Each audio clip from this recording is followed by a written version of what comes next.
శివ శివమూర్తివి గణనాదా నువ్వు శివుని కుమారుడవు గణనాదా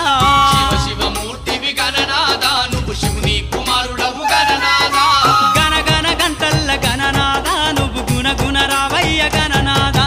శివ శివమూర్తివి గణనాదా నువ్వు శివుని కుమారుడవు గణనాదా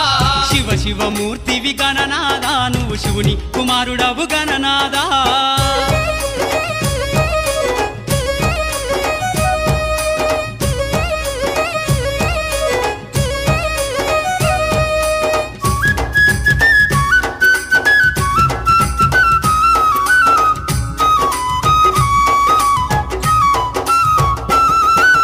పాలు పండ్లు తెచ్చినాము గణనాదా నీకు పాశమండి పెట్టినాము గణనాదా పాలు పండ్లు తెచ్చినాము గణనాదా నీకు పాశమండి పెట్టినాము గణనాదా తీరొక్క పూలతోటి గణనాదా నీకు పూజలే చేసినాము